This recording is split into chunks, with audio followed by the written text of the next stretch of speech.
we splash your milky. How do you like your tea? I like it milky. No. Squeeze my bag. You can squeeze it no more. And that then sounds just wild. Then Gooch, you're going to get me into trouble. And then just a dribble of milk and a level spoon of sugar. That's me. Right. So you have to the bag has to be squeezed hard. If I was on my game, I would come back. No, there's nothing to come back on. That's genuinely how I like a cup of tea. You like your bag squeezed? Yeah, but don't try and turn it into something that's going to get me into trouble. But I squeeze my bag too. Do you? I put 2 bags in and squeeze it. Yeah. I love strong cup of tea. So I put. Ashleen Smothers, the only one, squeezes the bag right. Oh, you dirty old dog. That's just not right. I swear to God, you are. Oh, you're disgusting. No, I swear to God, you're going to get me into trouble for nothing here. I'm honestly. Listen, but I know what you're coming from. It's just how funny. Does your mother make a good cup of tea? Usually, Dad makes me the tea. Dad makes good tea, so you know different houses and the different ways to make it. So that's I really don't want to get into any bother. That is the truth. You're good for the crack. No, I'm not having crack. To me. No. Don't make out I was having crack. I wasn't having crack. I was literally saying the crack. That's not the truth. I'm not going to think about too much about it, but I do like a strong cup of tea. And how do you get that? Squeeze the bag. Yeah, exactly. With a spoon. Yeah. But I usually have to. I put a little bit of milk in, but do you know what? You could let your tea bag settle in the cup. Yeah. And then you could be waiting a half an hour. That's the other way to do it. The quickest way, obviously, you just give the bag a good squeeze and away you go. Right, Lee, enjoy your weekend, will you? Gonna have a cup of tea. Yep, enjoy. Thanks so much, Lee. It is 9 o'clock. Our Friday panel is with us very shortly. Let's get a news update. It's over to Donald Kavanagh. Thank you, Greg. Good morning. Headlines. The Minister with the responsibility for special education has promised TDs the government will make the right decisions in relation to special needs assistant placements in schools. A protest is planned outside Leinster House in Dublin next week over potential cuts to SNAs across the country. The national demonstration will take place at 5 o'clock on Wednesday. A number of local demonstrations will coincide across the country, one of them in Buncrana. Organisers say the action is aimed at urging the government to recognise the vital role played by SNAs. Junior Minister Michael Moynihan told the Dáil the Department of Education is fully engaged with the matter. Attacks of various different types over the last couple of days. I can assure you, lads, we will, when we have this done, we will have it right. I can assure you that we take everything seriously on it. We understand the special needs assistant, we understand the child, and we understand the families, and we understand the schools. The government is being urged to expedite reform of the planning regulations to stop objections from people who have no material interest in the application being made. Enta are putting forward a planning bill to reform the system and reduce the number of judicial reviews being sought. Mayo TD Paul Lawless told Minister Kevin Boxer-Moran that objections can be made from the other end of the country to a planning application in Donegal, and that needs to change. He also stressed the need for more staff at Ancomashune Clonala. We have a bill at the moment, Minister, and I would urge you to prioritise it and support it, whereby only those with a material interest in a planning application can make an objection. So at the moment it is the case where if a farmer in Donegal is applying for planning permission for a slurry tank, you may have an objection from Cork or Wicklow or Wexford that has no interest, and this is causing major delays in the system. The government's being told more joined-up thinking is needed to meet climate targets. A report from the National Economic and Social Council has examined the energy transition records across heat, transport and electricity. It's found there is limited shared understanding or common vision for Ireland's future energy system and how to get there. The volunteer crew of the Ironmore lifeboat has assisted in a second medical evacuation from the island in 5 days. Following an early call on Sunday morning last, the crew was requested yesterday morning by Malinahead Coast Guard to assist in a medical evacuation at 7:17 a.m. The patient was transferred to the lifeboat by the island's ambulance and then brought to Burton Port, where they were brought on to Letterkenny University Hospital. And the Taoiseach says what happened at North Kerry and South Kerry Cams is absolutely unacceptable. Micheál Martin says there's a continual need to get a number of psychiatrists recruited for these services, as he admits harm was done. The HSE boss Bernard Gloucester has apologised for failures at the service in Kerry after a review found over 200 children were at risk of potential harm. The Taoiseach has been outlining what he believes went wrong. Clinical governance clearly was an issue here, and polymedication, overuse of medication without question, and there's been a difficulty of recruitment and retention, particularly in rural areas, of lead psychiatrists. And the weather forecast: rain clearing eastwards early this morning with sunny spells and scattered showers following behind. Showers blustery and turning heavier and more persistent for a time in the late morning and early afternoon. Cloud thickening from the southwest later. Top temperatures 9 or 10 degrees Celsius in moderate to fresh, occasionally strong west to southwest winds. That's Highland Radio News. We're back with news again at 10 o'clock. Check all the day's news on highlandradio.com. But for now, from the news team, good morning.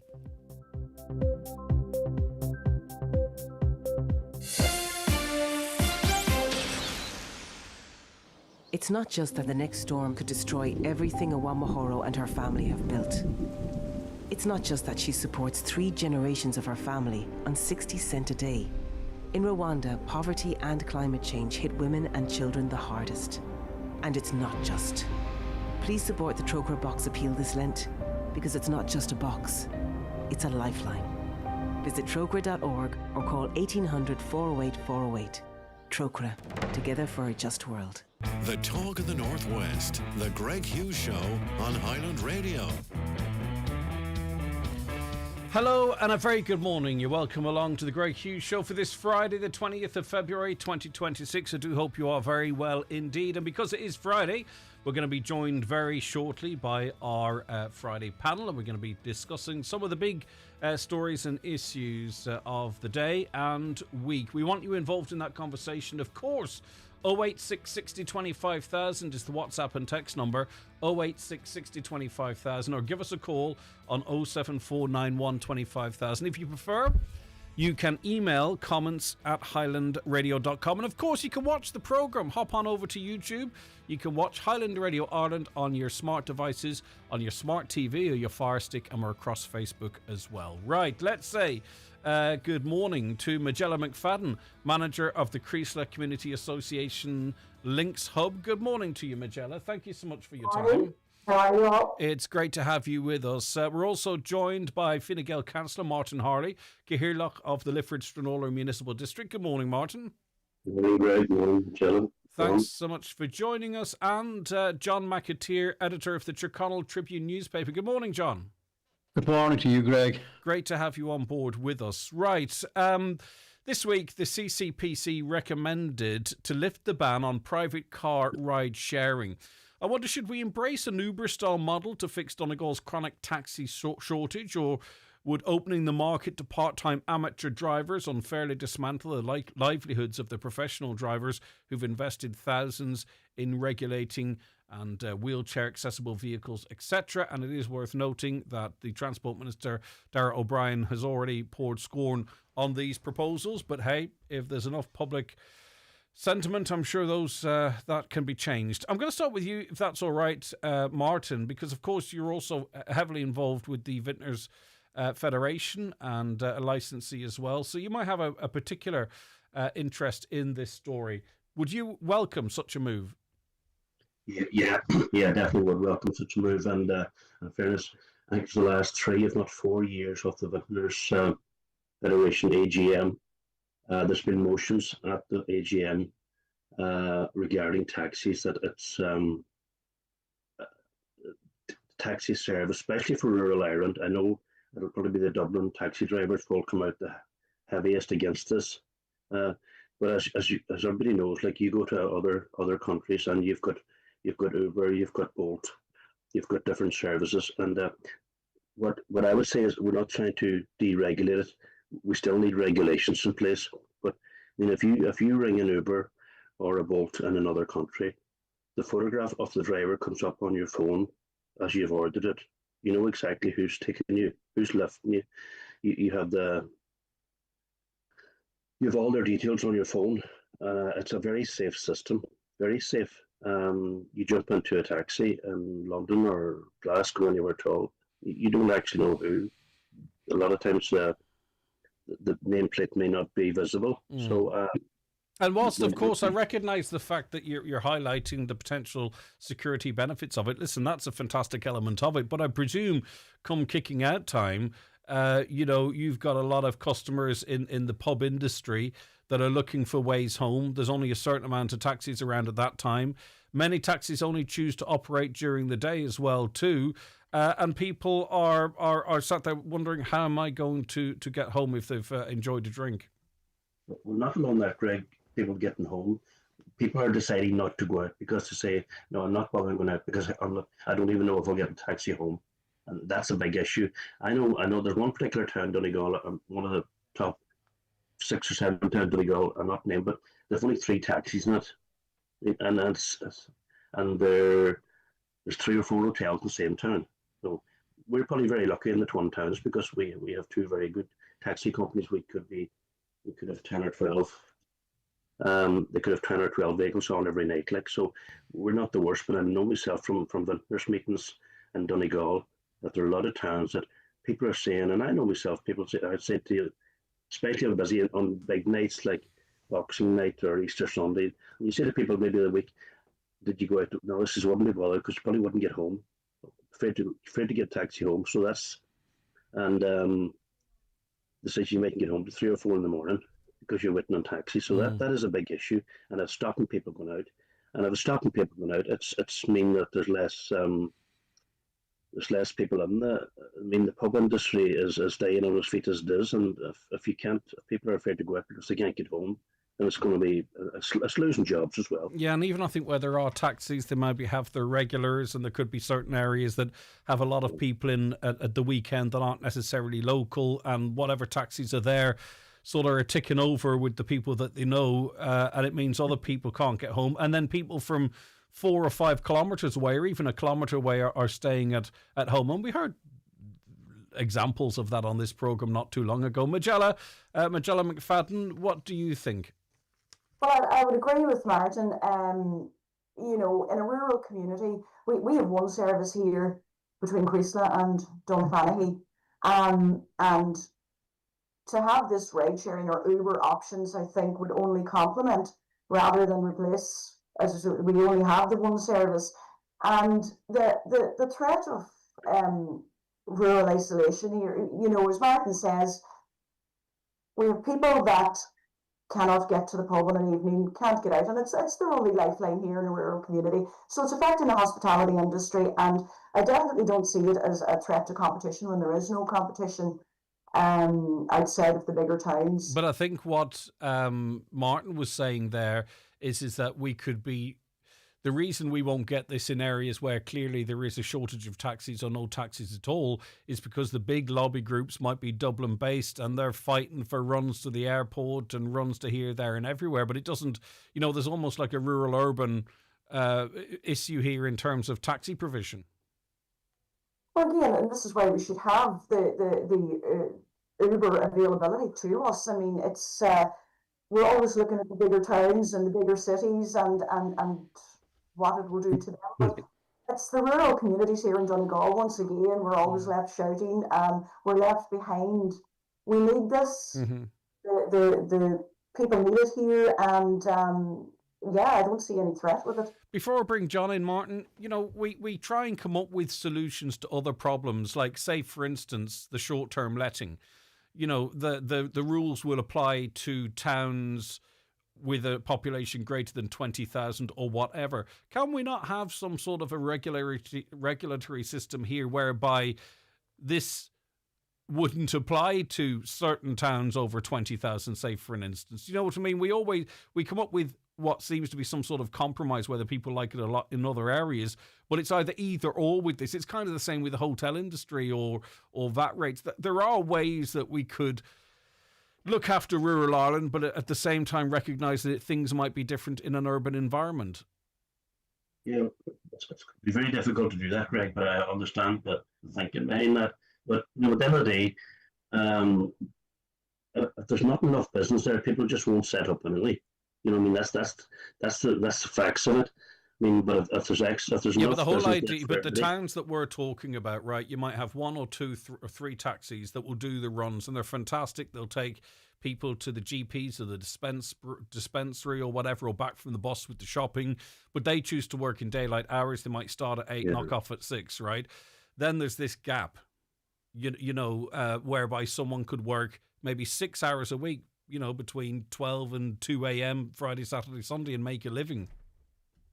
Yeah, well, there's options there, and there is, I would say, a lot of places where people are operating, but It's not legally at the minute.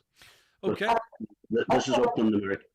To jump in there and say as well that the service that we have here is great, but it's not sufficient come the summer months either. So again, our local pubs and restaurants, and our camp up the road here, unless you've got a designated driver as well, so you're impacting on your tourist. Yeah, if you're in that camp and you say, right, this night we're going to go into Dunfanaghy, how do you get there? And I get where you're coming from. John McAteer. Good morning. Good morning, John.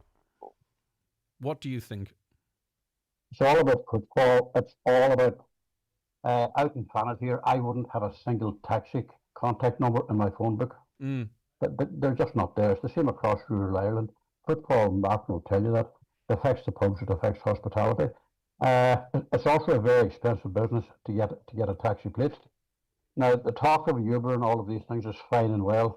I wouldn't have any objections whatsoever to that, but I don't see that happening easily, because you need money. To get to Letterkenny from here is about €140, and you're talking that maybe several times a week.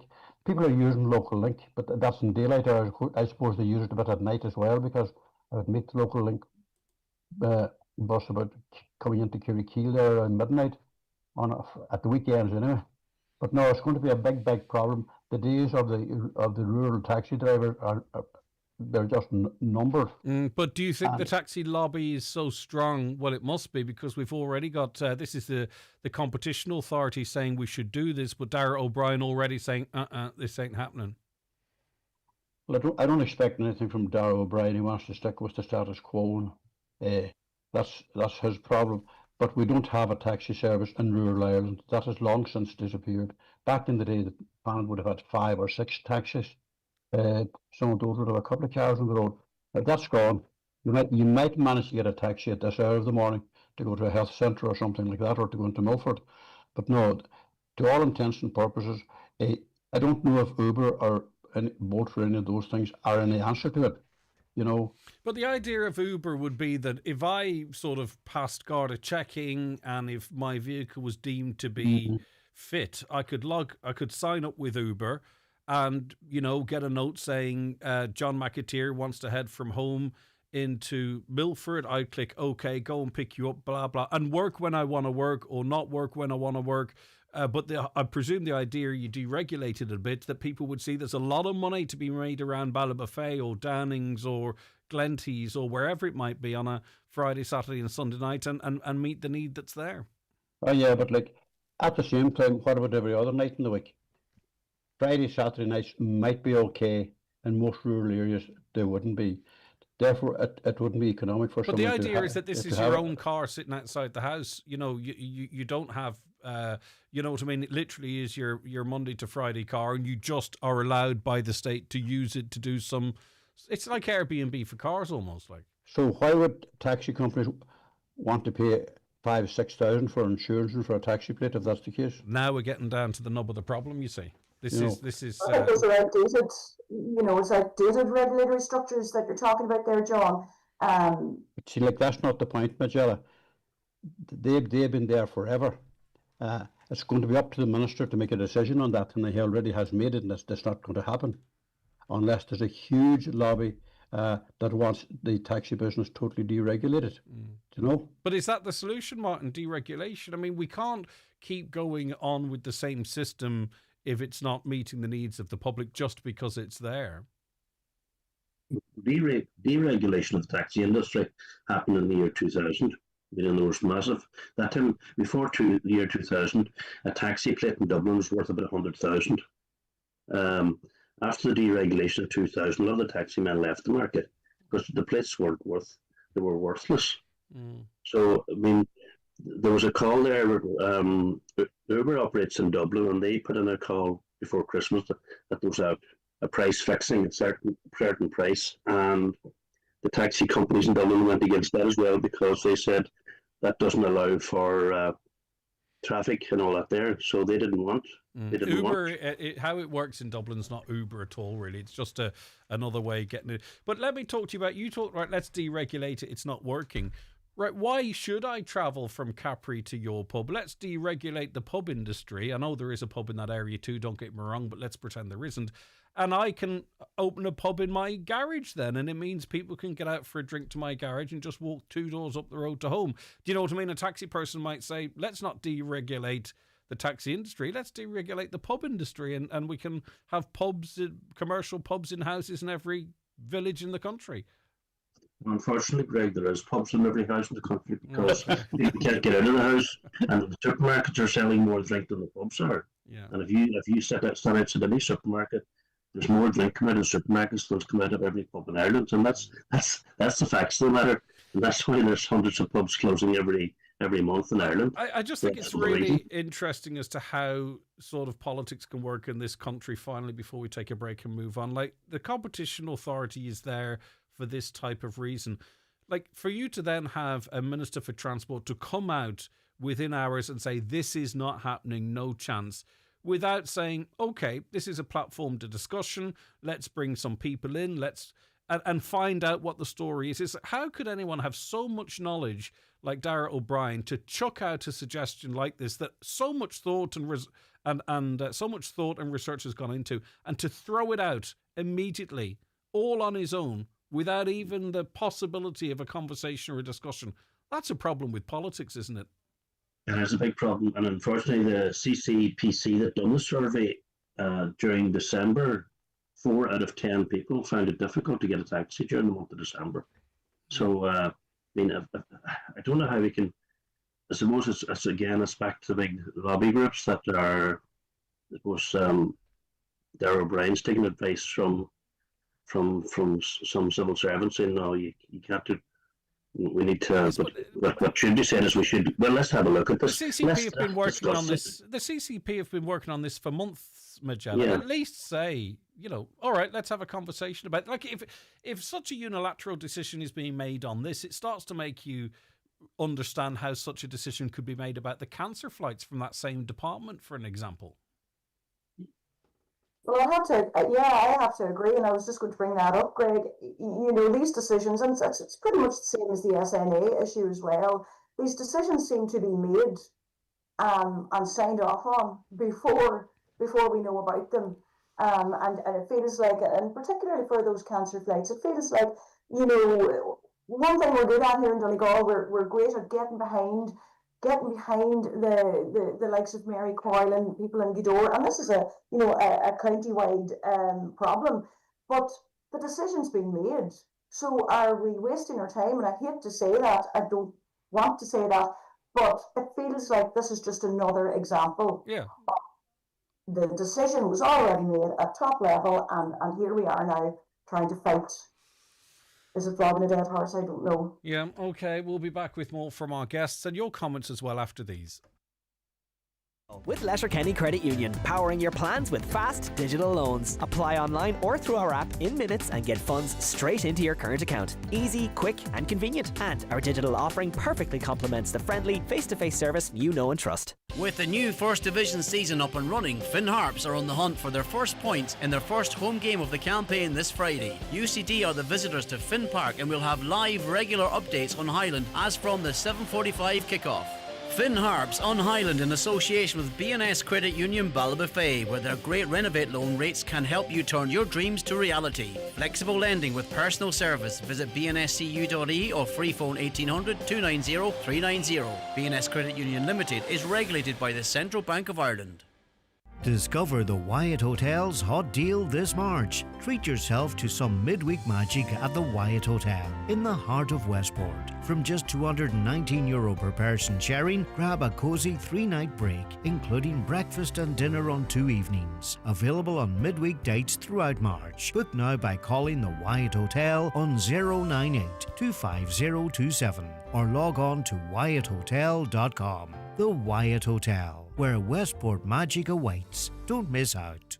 Genesis Clinic Gudor, introducing Purisomes and Secret RF Microneedling, an advanced skin treatment that combines radiofrequency energy with microneedling to lift and tighten jowls and neck, minimise wrinkles and scars, and improve tone, texture, pigmentation and redness. Also offering PDO thread lifts, dermal fillers, skin boosters and laser treatments for hair, rosacea, acne, ageing and all skin conditions. Contact Mary Ferry, your aesthetic practitioner at Genesis Clinic Gudor, 07495 32575. Ready, set, DIY with Homeland's February mega deal. Save 10% of all Snickers trousers. DeWalt 18-volt combi drill plus 2 batteries, now €269. Save €50. And there's Dulux Weather Shield White, 10 litre plus 10% free. Buy 2 buckets for €99. Ends February 21st. In-store and online at homeland.ie. Highland Radio Time Checks brought to you by EirGrid, the operator and developer of Ireland's electricity grid. EirGrid, powering up communities, powering up Ireland.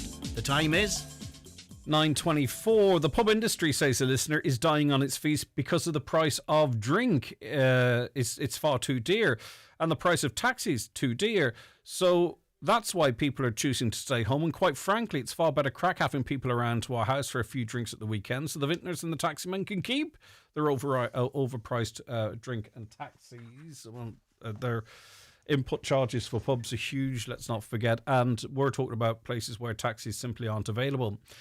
I sent this above message last August. There are no taxi services for anyone in 90% of rural towns. Most have no taxi service. None in Rathmullen, Remelton, Kerrykeele, Fana, Downings, Carragart. Why can't there be a push for rural Ubers? Now, there are some taxis in the areas mentioned. No enjoyment going for dinner or drinks with friends. This adds to drink driving. Yes, there is a local link in some areas, but it's not adequate. Pubs and restaurants closing, never mind new businesses opening. We'll come back to that. Now, a number of institutions in Donegal had posted Ramadan Mubarak, but removed the posts following negative backlash from the public. Donegal County Council also posted a similar sentiment with criticism of the post garnering hundreds of well, it wasn't messages of support, hundreds of negative comments. Do organisations need to be more inclusive in their messaging, or do we need to be more sensitive to minority groups and their beliefs? John McAteer. No matter what you're going to put up like that there, it's going to draw an avalanche of criticism. There'll be absolutely no reason to criticise people saying Happy Ramadan or anything like that. It's their month of fast, and it's their holy month of fast. And we have reached that pitch in society that there's a negativity out there towards that kind of thing. I didn't hear anybody criticising Lent today. But I didn't see any posts from schools and the council saying, you know, best of luck with Lent. No, it's a strange thing that, or do they bother much about Lent now? No, they don't, and I think that's what's angering people, that this is virtue signalling. Well, that's what it is, exactly. I mean, there's nothing wrong with Ramadan being celebrated or being marked as a month of fast. So, I mean, people who are at that should cop themselves on. And not sort of post it unless you're going to be ultra inclusive and post similar messages for different types of religions and events, or just scrap it all together, John? Now, people, it's not going to get scrapped altogether because, like, it's on social media there, and people feel free to do these kind of things. Why shouldn't they do it? What damage are they doing? I mean, it's a friendly thing to do to your neighbour who may be a Muslim or some other religion. So, like, keep on doing it. Why not? All right, so you support these messages because a couple of them were taken down. Such was the negative backlash. That doesn't help just to take them down. I mean, we've been far too snowflake in that regard. Why put them up in the first place? Well, maybe because we're being so snowflakey, and we're trying to be ultra woke and ultra inclusive and getting it wrong because we're not recognising the fact that this is going to pee off the majority of people that don't get the same type of sentiments. Best of luck with Lent, everybody. You'll recognise Easter. Let's hope you have a peaceful Easter. You won't see the council post that, will you? Or even St. Patrick's Day. Yeah, cultural, but I get where you're coming from. Yeah, I can understand that, but like, some people are very easily annoyed, obviously, and it's irrelevant that people should be criticised for just putting up a very basic post. Mm-hmm. Martin Harley, Councillor Martin Harley, what do you think? Were the council right in posting that message? I'm not sure if you've seen it, but it's up there anyway. I can get it for you if you haven't. And also, too, can you understand how people seem to be pushing back at it because there doesn't seem to be the same recognition of Christian events, for an example? We all wish each other a happy Christmas or a happy St. Patrick's Day. I mean, we do that. We're going to stop saying we don't wish each other a happy St. Patrick's Day or a happy Christmas. I mean, in fact, I didn't actually know. I know of Ramadan, but Ramadan Mubarak, until I looked it up, I thought it means a month full of blessings, mercy, forgiveness, and spiritual growth. Now, I don't think what's anything wrong saying that to anybody. I mean, I think it's the absence of the same type of. I think it's. I agree totally with John. I mean, it's. But but do you not understand that people might look at that and go, okay, that's fine, but where are the same sentiments towards the Christian community, for an example? Well, happy Christmas. I mean, you're wishing everybody a happy, peaceful Christmas, and we wish everybody a happy and healthy New Year and good health and good luck to all your family in the new year. We do that. But can you imagine the Donegal County Council posting, putting up a post saying we wish everyone a peaceful and happy Easter? Yeah, well, they do put up messages at different times of the year. From I know when the year that I was mayor, we would put up different messages at different times for wishing everybody and happy Christmas and different things. So I think it's as I say, a lot of ones that would have criticised it don't actually know what Ramadan Mubarak means. They didn't look it up to see actually what the wording means, and I think that is the problem. And there's people out there that it's just people get a sense that we celebrate some religions, but we don't seem to celebrate Christianity in this country, and they look at it and go, well, is this, we're constantly bending over backwards to be inclusive and recognize other people's, spiritual windows. But you don't see, I know you're going to reference Happy Christmas, but I mean, I think that's sort of, I don't think that's a solely Christian, sort of a thing to say to someone, if you know what I mean. So do you understand why people might think that this is another dilution of Christianity? I don't know. And put any money on it that most of the people that have commented on that have not stood at the altar rails of a Catholic church, I'll say, in the last 30 years. So I don't, from they had their confirmation or from they were at the last weddings the last time. I mean, so I find them. I don't I let those people just go over my head because I don't think they're worth wasting energy on. Okay, Magella, what do you think? I think we're trying so hard to be inclusive now, which is a great thing.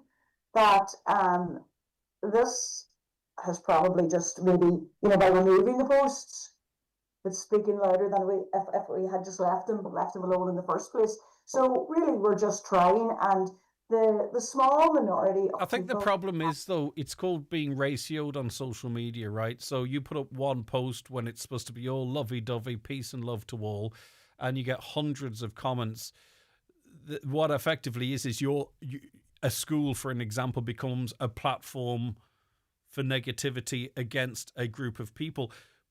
But that's arguably been brought onto themselves. If you're going to do that, do it for Jehovah's Witnesses. Do it for Christians. Do it for whatever. Do you know what I mean? If you only seemingly recognize a I can't remember the phraseology, but a festival or whatever it might be of one group of individuals, and they happen to be a minority group, you're going to get the backlash, Magella. I mean, that's. Well, again, I think we're focusing on this a little bit too much.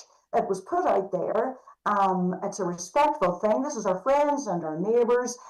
We're just trying to be inclusive. And the council or whomever, whatever organisation was putting out Ramadan Mubarak, they're trying to be inclusive. We're now honing in on this and the negative impact. Next week it'll be something else. I think we're just giving it too much. So there's no lessons to be learned here, do you think? Any of you know? Do you not think there's any lessons to be learned here? Because we can't just. I'm not saying yous are, but we can't just sort of disregard the views of hundreds upon hundreds of people that think that this is, that we don't necessarily mind this, but where's the love for the Christians? No, you don't think? There is a love for Christians out there. I think it's I don't know. We have if you were in Letterkenny Hospital tomorrow morning and somebody that's celebrating Ramadan was looking after you, I don't think you would be. But you see, this is the thing I don't understand, especially places with big PR companies.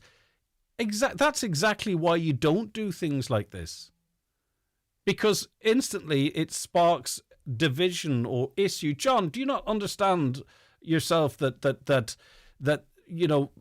Martin's example there, this actually might foster bad feeling when you go into that hospital, because it doesn't seem to be an equal respect for all religions. If you're going to do it for all religions. If you're not, don't do it. Well, you can't get past the poor Christians. There's billions of them out there. I wouldn't find anything at all objective about saying Happy Ramadan to anybody. Not that I would be saying it, because I don't know too many like that. But in reality, this is just a reactive. These are the keyboard warriors with a reactive mindset, and they don't want anybody to celebrate anything.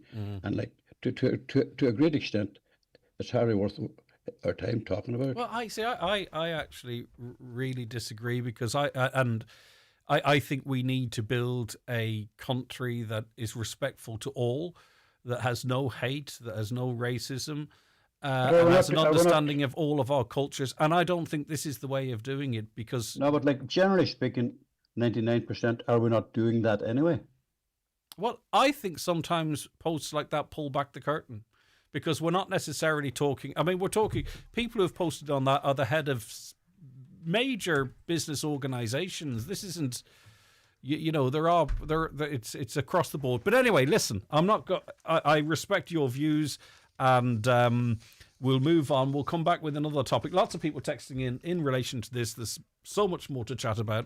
The Greg Hughes Show with Letterkenny Credit Union. New to borrowing or haven't borrowed in a while? Our welcome loan is here for you. Borrow up to €50,000 at just 5.95% APR with no hidden fees ever. Apply online or in branch today at letterkennycu.ie.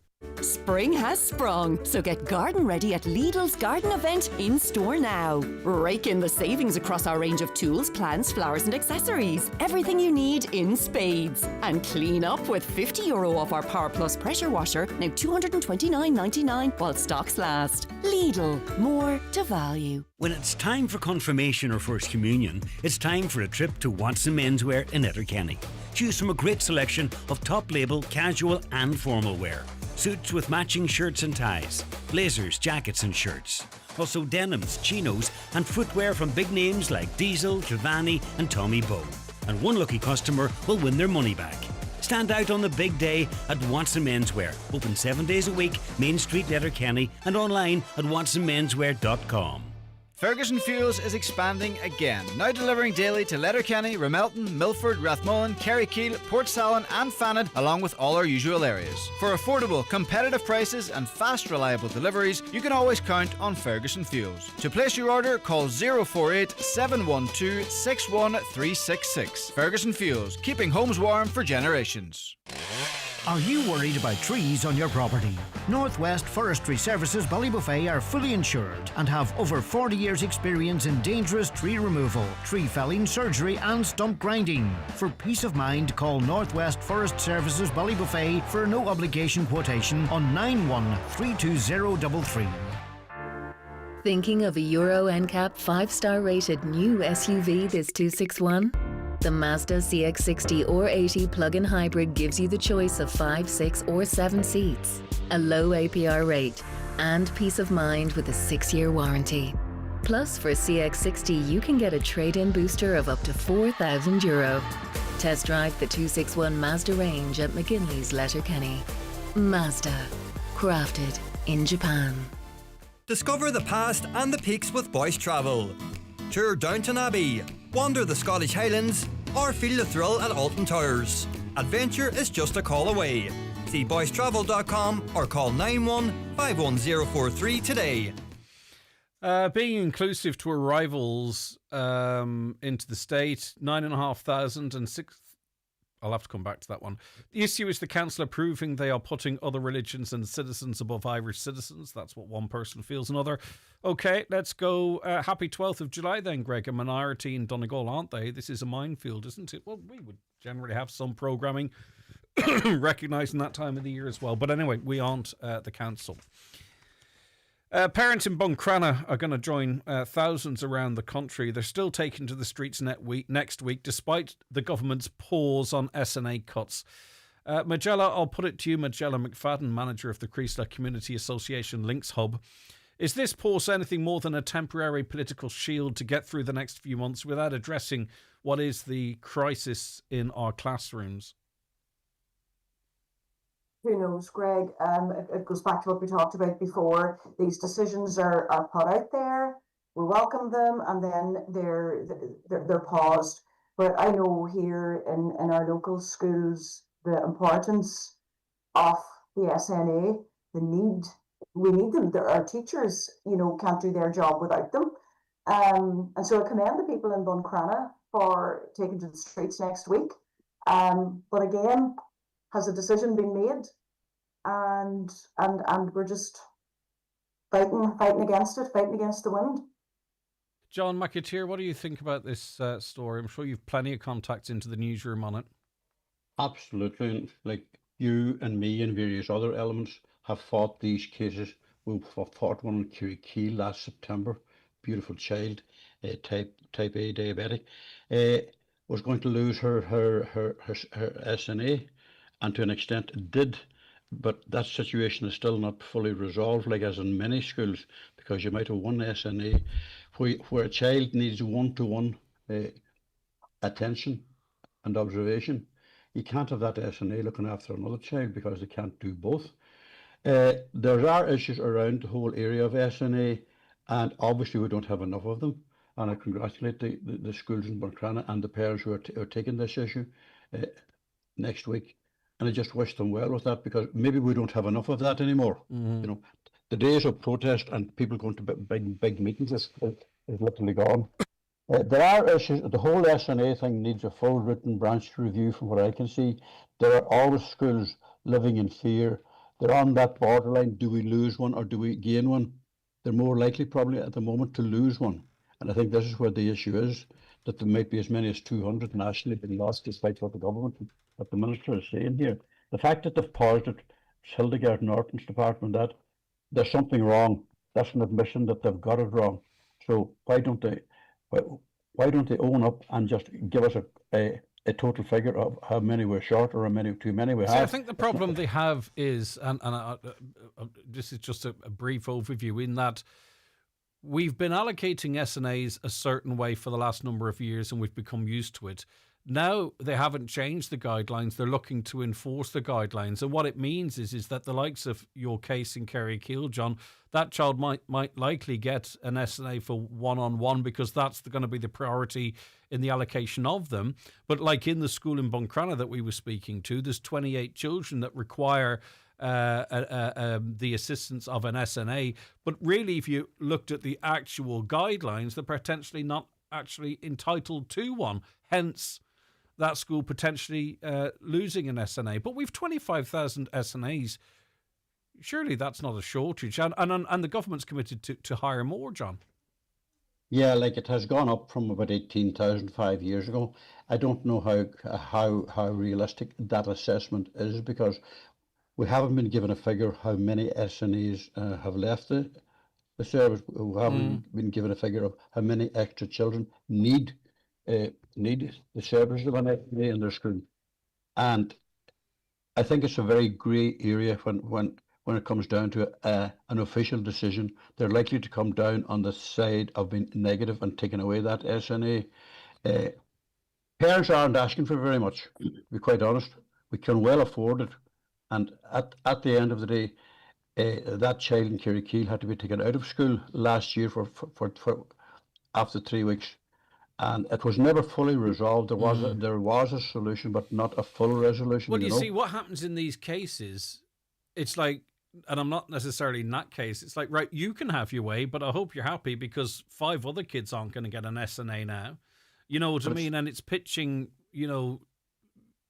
children with additional needs against those without, or those with perhaps less additional needs, if I could put it crudely. You know something, we're living in an era where it should be all inclusivity, and any child that can go to school should go, and thankfully most of them are able to do that.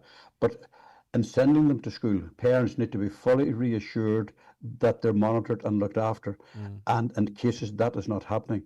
And the school principal, they're all been put in a very invidious position here. It's almost as if we must make that decision because you're not getting that SNA. Yeah. You decide where it goes then. Yeah, okay. Martin Harley, what's your view? Councillor Martin Harley. Yeah, I was looking at the figures, and as John said, like 25,000 SNAs in schools this September. That's 1,700 more than in 25. Every county will have more than they had in 25. And I know it's I think you hit the nail on the head there. Maybe the rules were a bit vague and maybe they weren't being enforced. But now they're saying, well, this is the criteria for the SNA, and I think it's 3 billion in the budget this year for special education. No, so let's say if we look back 10 years ago, I'd say that figure. It wouldn't have been touching $1 billion probably, but it's not necessarily the input. It's not necessarily the input, though. It's the output, right? So it could be a billion, or it could be 500 grand. It's what's coming out that's. I know the reason why you reference it, but it's what's coming out is the problem here. Yeah. See, I look at these things, and then I look at the bigger issue is how come we're not looking at the health issues in here at all as to why are there so many children with special needs? I mean, I've talked to teachers about this down the years, and I just can't get. I mean, there's figures for California that one in 6 children born will have special needs in California, and I worry about that. I wonder why is this? I think lots of people listening might have a little bit of an insight, but it's a very controversial space to start talking about. If you, let's just say, obviously, this is notwithstanding there are children with additional needs. But if 20 children, randomly pick 20 children out of 3 or 4 year olds, 4 or 5 year olds, and had them assessed under the current criteria, is it likely that the overwhelming majority of them would be found to be in some way or other requiring additional needs? Is that what you're saying? Is it? Are we overdiagnosing it, or do you believe that there's something triggering additional needs that we're actually only finding out now? Majella, do you have an insight into that or review? Well, I think I'm with Martin there on the question is why. Why are there so many? Why has there been such an increase in a short space of time? I mean, 1 in 6 in California, he mentions there. We have built a room in the school here in Creasla for children with additional needs, and to think now that the SNA numbers, that they could take this away, having built this room that is absolutely needed. It's difficult, and it's probably slightly controversial to answer that, and maybe for another day's debate. But it doesn't solve the issue at the minute. I think really what also needs to be recognised in a lot of these cases across the board, it seems, is listen to parents. Listen to parents, listen to teachers. I mean, obviously you can't give everybody everything that they need, okay? But, like I mentioned, the cancer flights, and we discussed that a couple of weeks in the trot and during the week. But, listen to the people that need that service or use that service. In this case, listen to Fiona, like we had on the programme yesterday, and understand the reality of what these cuts might mean. Listen to the lady from Kerrykiel, John, I believe, who had a choice, risk it with the child in school or take the child out of school and have no education and spend your entire life. Like, what frightens me about that kind of thing there is that when a child needs one-to-one counselling or one-to-one supervision, if their insulin levels are going to drop, it could have major and serious consequences.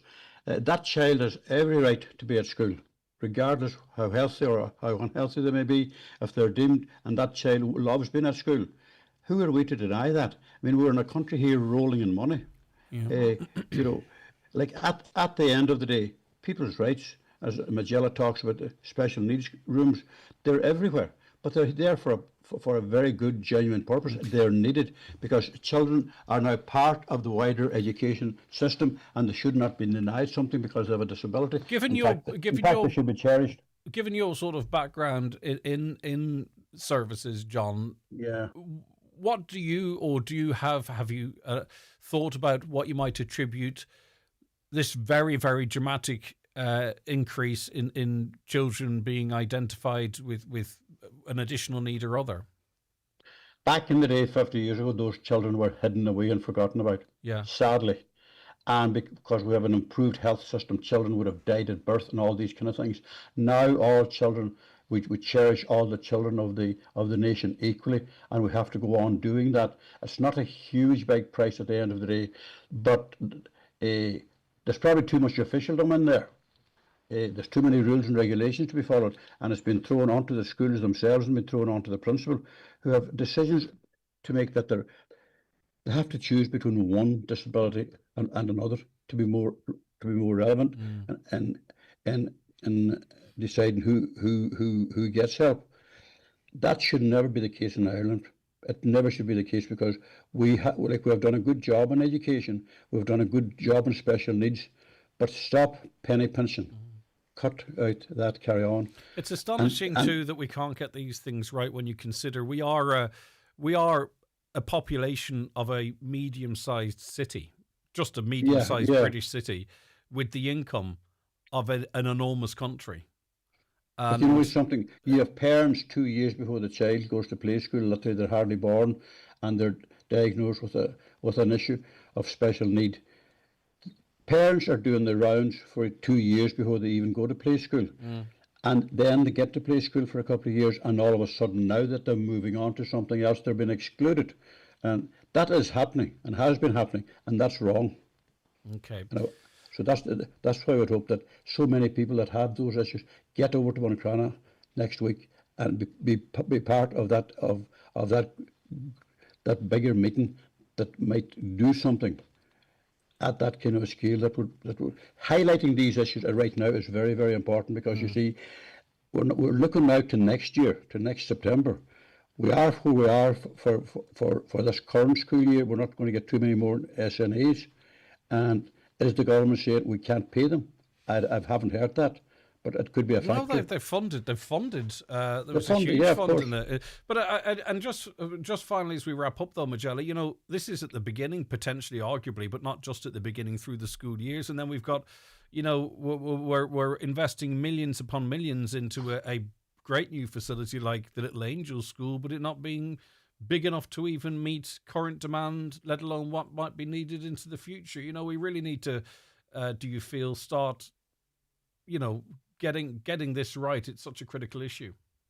Well, yeah, I mean, we should have been getting it right before buildings are opened up, and we don't have enough room. It's easy to say that, I guess, but I think I'd like to go back to, we need to look at where are these additional needs, where is this coming from? Are we educating our parents? Are we educated enough in what we're giving our children, what we're taking ourselves, how to be healthier? I just see there's a massive increase in a very short space of time. And none of you would attribute that to the diagnosis criteria being too wide, and that there's some sort of element of a commercial side to this. There's a lot of different disciplines, a lot of public and private. I'm not even suggesting that for a moment, but before we start talking about what we're eating and how we're raising our kids, we're satisfied that there isn't an overdiagnosis. Is that fair to say? I think that's very fair to say. There is an official side to it, and that is the Minister's office who's looking after this, and the parents and and the schools themselves. I mean, if you're going to build a fine facility and it's already too small, as you said, at the Little Angels, there's something fundamentally wrong in how we're managing this system, and our attitudes to special needs might be reappraised and looked at again, and think to ourselves, are we doing enough for them? I don't think that we can ever do enough for them. The very fact that they're able to be in mainstream education at that level, that's the main thing that counts, regardless of the cost. John McAteer, thank you very much for joining us. Always a pleasure. Look after yourself. Have a great weekend. And thank you for putting me in your paper. It was great to see. You look so well too. Not every paper would even post a picture of me, so I do appreciate it. I noticed that. Did you notice it? Yeah. I can be off some examples of some cropping. You wanted a bit of space free, had you, John? Hey, I'm the page 7 mate. I'm not going to argue with that, Mark. John McAteer, look after yourself. Bye-bye. Look after yourself as well, Martin. Have a great weekend. Thanks so much for joining us. And Magella McFadden, a pleasure to have you on. Take care of yourself. Thank you very much. Bye-bye. Okay, back with the weather. The Greg Hughes Show with Letterkenny Credit Union, offering flexible mortgages up to €600,000 with no hidden fees or charges. Whether you're buying your dream home or thinking of switching your mortgage, make the move to your local, trusted credit union. Learn more at letterkennycu.ie. Declan Doherty's Donegal is a major retrospective at the Regional Cultural Centre Letterkenny, showing over 400 photographs from 1980 to 2023. Curated by Sean Hannigan, the exhibition documents everyday life, people and places across Donegal, highlighting photographer Declan Doherty's role as a leading chronicler of life in Donegal over 40 years. Free admission until March 14th. Warning over entitlements leasing. For more in your Irish Farmers Journal, here's our editor, Adam Woods. We reveal how the department is warning farmers about leasing entitlements as they look set for the chop. Clamp down on bogus slurry exports. Calf prices double as demand surges. Definition of a farmer to change to dry tree planting. Surge in fertiliser imports prior to CBAM tax. Plus, don't miss our special focus on buying a new quad. For all this and more, pick up the Irish Farmers Journal today or subscribe online. SEAI is delighted to announce the return of the Zevi EV Dealership of the Year Awards. And this year's Ulster winner is Connolly's Volkswagen, Letterkenny. To learn more about the awards and EV grants, visit seai.ie, supported by the Government of Ireland. Stop scrolling, start driving. Meet the all-new Kia Sportage, Donegal's best-selling car from Donegal's best-selling brand. Smart tech, bold looks, maximum safety, 7-year warranty, 0% finance and immediate delivery available. Visit imotors.ie. Terms and conditions apply. iMotors, fearless generation. From the morning routines to cosy family moments, Grant has been bringing comfort to homes for over 45 years. With our biofuel-compatible condensing boilers, heat pumps and underfloor heating, you can trust Grant to heat your home now and into the future. Think heating, think Grant. Visit grant.ie. Hi folks, David James here. We are down to our last 50 places for our trip to Trim this October 4th to 6th. Staying in the beautiful Knightsbrook Hotel in Trim for 2 nights with dinner, bed and breakfast plus all your entertainment. Joining us we have Shuni Cramsey, Robert Mazzell, Olivia Douglas, John Hogan, Sinead Black and lots more. Book your place today on highlandradio.com or by calling us on 074 91 25000. And as usual, let us look after the rest. But hurry, there's only 50 places remaining. Highland Radio weather updates with McElhenney's. Looking for the perfect outfit for an upcoming event? We have new occasion wear styles arriving every week. Visit us in Ballybuffet or shop online at mcelhenneys.com. Now, the rain is going to clear the region this morning with sunny spells and scattered showers following behind. Now, showers will be blustery and will turn heavier and more persistent for a time late in the morning and early afternoon. Cloud will thicken from the southwest later.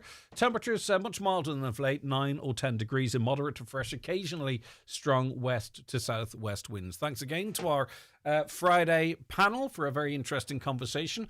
I'll get to more of the comments that you've been sending in after we take a break for the news. The Greg Hughes Show with Letterkenny Credit Union, powering your plans with fast digital loans. Apply online or through our app in minutes and get funds straight into your current account. Easy, quick and convenient. And our digital offering perfectly complements the friendly face-to-face service you know and trust. Ireland loves an underdog story. The little guy who beats the odds to make a big impact. Like the new Dacia Sandero and Sandero Stepway. No wonder over 3 million drivers have chosen this compact car that over-delivers in every category. Loaded with features, easy on the wallet and great to drive. You can see why the Irish Independent says the Dacia Sandero offers exceptional value. Starting from €18,890. Dacia. Drive more for less. Price excludes delivery and related charges. T&Cs apply. See dacia.ie. Keep out the cold, cold, cold! And ring Fleming for their full range of garage doors, agri doors, insulated doors, milking parlour doors. Fleming, 91 48 234. Are you a graduate of Atlantic Technological University or one of its legacy institutions, including former ITs and RTCs? If so, you may be eligible to vote in Shannon Éireann elections. If you're an Irish citizen, aged 18 or over, with a degree from an included institution, you can apply to be added to the Shannon Éireann Register. Register on shannonvoter.ie before Thursday the 26th of February. Make your vote count. If that tickle in your throat has turned into a nasty cough, or if you're just feeling a bit under the weather, at McGee's Chemist we understand. From the right cough bottle to pain relief or throat lozenges, we've everything you'll need to get you back on your feet. Our pharmacists and experienced staff are always ready to offer advice and help you find the right solutions. Don't suffer in silence. Visit McGee's Chemist today. McGee's Chemist, Main Street, Letterkenny, for healthcare help and advice you can always trust. McGowan Hearing, one of the longest established audiologists in the Northwest, now have weekly clinics in Letterkenny, Buncrana and Carndonagh. Book your free hearing aid consultation at one of these clinics or with audiologist Darragh McGowan in your own home. Call 07191 00208 or visit mcgowanhearing.com. Live, on air, online and on the Highland Radio app. This is Highland Radio News. Good morning, it's 10 o'clock. Donald Kavanagh at the news desk. The Minister with responsibility for special education has promised TDs the government will make the right decisions in relation to special needs assistant placements in schools. A protest is planned outside Leinster House in Dublin next week over potential cuts to SNAs across the country. The national demonstration will take place at 5 o'clock on Wednesday. A number of local demonstrations will take place across the country at the same time, including one in Buncrana. Organisers say the action is aimed at urging the government to recognise the vital role of SNAs. Well, Junior Minister Michael Moynihan told the Dáil the Department of Education is fully engaged. We have seen, a number of attacks of various different types over the last couple of days.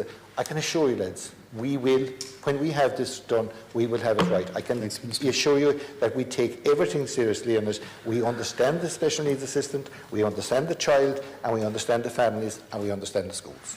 The Cathaoirleach of Donegal County Council is welcoming the announcement that technology manufacturer Vertiv is to create 200 jobs in the northwest over the next 6 months. The company has 2 plants in Donegal, one in Letterkenny, the other in Burnfoot, as well as a base at Campsie in Derry. Councillor Paul Canning says it's a very positive time for those seeking employment in the region. 80 jobs in Donegal and I think about 120 in Derry.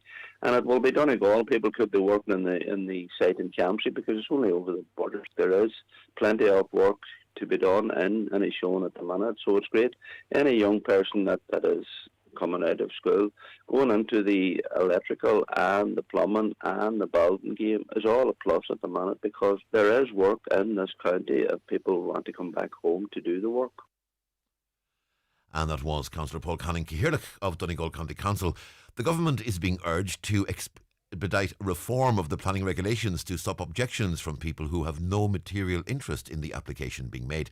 Aonthu are putting a new planning bill forward to reform the system and reduce the number of judicial reviews being sought. Mayo TD Paul Lawless told Minister Kevin Boxer-Moran that objections can be made from the other end of the country to a planning application in Donegal, and that, he says, needs to change.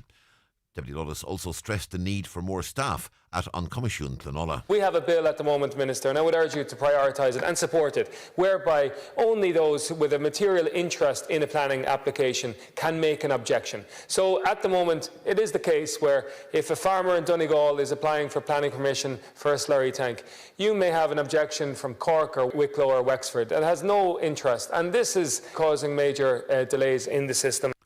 The government's being told more joined-up thinking is needed to meet climate targets. A report from the National Economic and Social Council has examined the energy transition across heat, transport and electricity. It's found there is limited shared understanding or common vision for Ireland's future energy system and how to get there. US President Donald Trump's Board of Peace has committed billions of dollars to rebuilding Gaza. The board concluded its first meeting with a commitment of $10 billion from the US, while other members donated roughly $7 billion in total. Several countries committed to sending troops and police to help stabilise Gaza. US Presidential Envoy Jared Kushner says failure is not an option. And we really see this as a partnership with them and with the Israelis to see if we can create an environment that can be peaceful, that can be functional, that can offer people the opportunity to really live a better life, and hopefully we'll be successful. Like I said the last one, failure is not an option, and we have to really push forward and keep finding ways to succeed with this. And a search of Andrew Mountbatten Windsor's previous home is continuing after he was released under investigation. Several unmarked police vans have been seen arriving at Royal Lodge in Berkshire.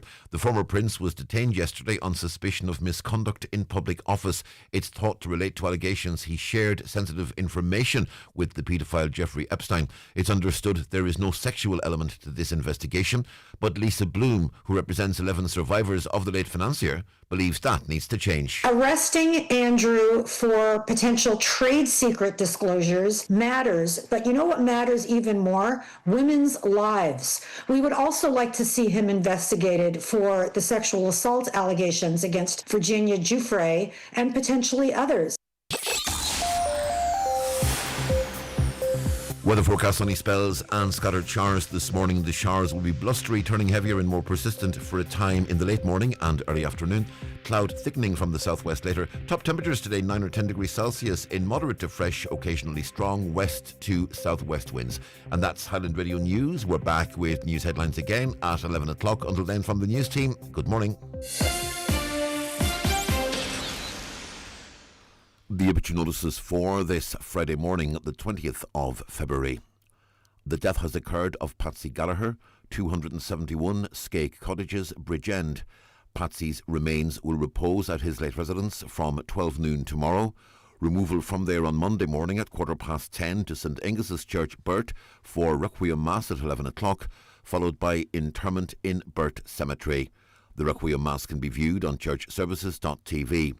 Family time, please, from 11 p.m. to 11 a.m. and on the morning of the funeral. Family flowers only, please. Donations in lieu if desired to the Donegal Hospice, care of any family member or Shane Murphy, funeral director. The death has occurred of Dr. James Brogan, 3 St Helens, Hornhead Road, Dunfanaghy, formerly of Enniskillen. No wake, house private to family only, please. Viewing will take place at Eternal Light Chapel of Rest, Mountain Top, Letterkenny, tomorrow evening from 4:30 to 6:30, followed by removal to Holy Cross Church, Dunfanaghy, for 7:30, reposing overnight. The funeral mass will take place on Sunday morning at 11:30 at Holy Cross Church, Dunfanaghy. The mass can be viewed on mcn.live. Private cremation afterwards. Family flowers only, please. Donations in lieu to the Haematology Day Unit at Letterkenny University Hospital, care of any family member or James Harkin, funeral director. The death has occurred of Father John McLaughlin, SSC, Chile, Dublin Diocese and Moville, reposing at St Columban, Summerhill, Moville, from 2 o'clock this afternoon. Funeral from there tomorrow at 11:30 for Requiem Mass at 12 noon in St Pius X Church, Moville, followed by interment in Ballybrack Cemetery. The Requiem Mass can be viewed on movilleparish.com. The death has taken place of William Wallace, 11 Bridge Street, Strabane, formerly of Cregan, Derry, reposing at his daughter Natalie Wallace's home at 4 McGurr Park, Strabane. Funeral from there tomorrow morning at 9:15 for Requiem Mass in St Mary's Church, Melmount at 10 o'clock. Interment afterwards in the adjoining cemetery. Family time, please, from 10 p.m. to 11 a.m. and on the morning of the funeral. The Requiem Mass can be viewed via the parish webcam.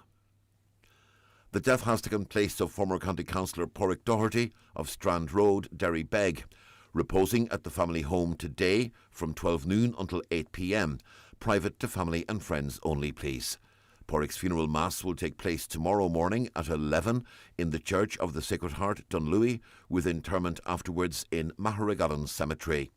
The funeral mass can be viewed on Kieran Rorty Funeral Director's Facebook page. Family flowers only, please. Donations in lieu of desire to Oris Guidor, care of any family member, or Kieran Rorty Funeral Director. The death has occurred of John Joe McGee, Moira Glebe, Falcara. His remains will repose at his late residence today from 12 noon until Rosary at 9:15. Funeral Mass tomorrow in St. Fionan's Church, Falcara at 11 o'clock, with burial afterwards in the adjoining cemetery. House private, please, after the Rosary tonight and before the funeral tomorrow. The funeral Mass can be viewed on mcn.live. The death has occurred of Michael Hegarty, Rivervale, Carrorea, Bridgend.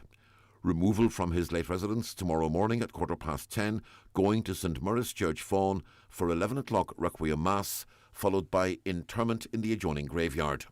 The Requiem Mass can be viewed on churchservices.tv. Family time, please, from 11 p.m. to 11 a.m. and on the morning of the funeral.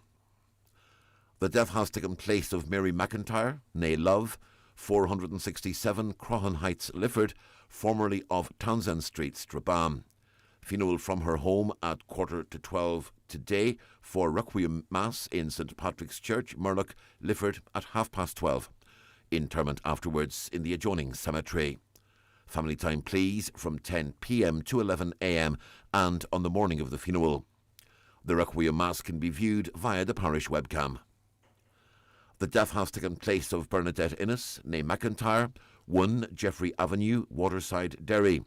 Funeral from her son David Robinson's home at 30 Brookvale Crescent, Gallia, Derry, this morning at 10:25 for Requiem Mass in St. Joseph's Church, Gallia at 11 o'clock.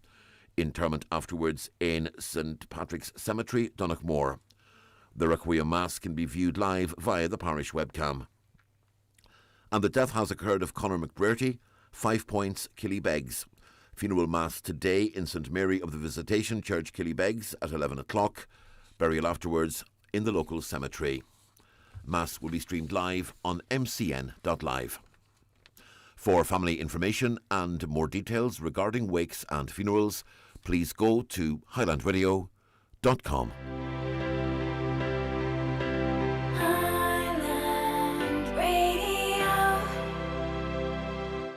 Discover Centra Simple Savers, your go-to for great everyday value. Like Centra Fresh Irish Chicken Fillet Family Pack 680 gram, only €7. Fanta and Sprite 1.75 to 2 litre selected range, only $1.50 each. And Walker's Crisp 6-pack selected range, only $1.50 each.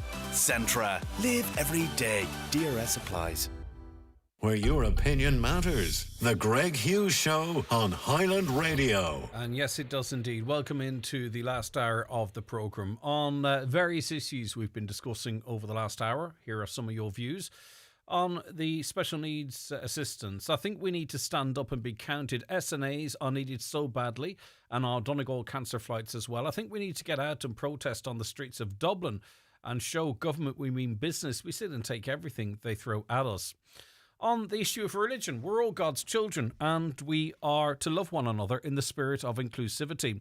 It was a wasted opportunity by the council to not show support to many Catholics and Church of Ireland members of our school communities embarking on their Lenten journey today in preparation for Easter, the biggest celebration in the Church's year. Ireland is forgetting to celebrate its own culture.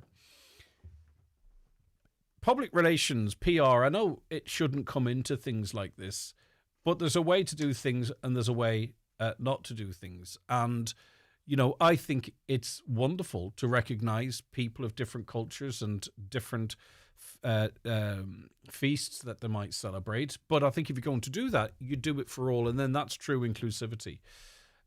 And it removes this sense that there is a hierarchy or that there is one group of individuals that are more important than another group of individuals, or their beliefs are more important than another. And just in the world that we live in now, whether it's right or wrong, that stuff you have to get right. You have to get right. You can combine the messages, you can put up separate messages, but if you're seen to select one or other, like say, for instance, if a post only went up about Easter, for an example, there are a lot of people that would say, well, that's not very nice, is it? That's not making people in this country. That would be seen as maybe as the equivalent of flying flags up a pole. You know what I mean? As if, you're celebrating it and you're making other people feel uncomfortable. But you have to understand that everyone has those feelings too and those sensitivities. And if you're going to do it, you really truly want to be inclusive. And that includes including the majority as well. And that's just public relations. I'm not giving anyone a public relations lesson, do not get me wrong, but that's just in this day and age, especially with social media, especially that you're not sending a post to 5 people, you're sending it to the world. Don't see them wishing us a happy Lent. Wokeness, they describe it as. We stay in Oakfields Cottages, 2 miles outside Ramelton every summer. To get a taxi into Ramelton from there, we need to ring a taxi from Letterkenny. That comes in for Ronan. Ronan, that doesn't make sense, doesn't it? Staying with taxis for now, we recently got a taxi from Letterkenny one night at 4:30 a.m. in the morning. He left us 1.5 miles from the house and wouldn't leave us at the house. Paying him was not an issue, so we paid and had to ring Dad to pick me up. That's strange. That doesn't make sense. Now, maybe is the road in a certain condition? I don't know. Is there any other reason as to why that might not have happened? Because he didn't, or she didn't, fulfill the terms of that agreement. Back to the issues of SNAs. Any parent of a special needs child will tell you they spend their child's life fighting for everything they need, many of which no mainstream child fights for. Another, the number that need SNAs has increased. Reasons for children with special needs, a whole study in and of itself, but probably better diagnosis systems. Artificial ingredients, drugs and drink usage, family breakdown, smaller families, parents with poor coping skills and stressed up because of work, lone parents, parental alienation. So many reasons compound together. It's far better to have SNA supports than hiding the child in the back room or shed with little social or education activity, which happened years ago. John McAteer said that. These children existed, they were just hidden away, metaphorically speaking and literally. Anyone checking what is causing the problem that we need all these SNAs that's happening health-wise? Is it vaccines, food, water, or what? Always were some down the years. Is that percentage has risen and still is. We have a huge network, though, of diagnostics now that simply wasn't there in the past. That has to be a significant factor.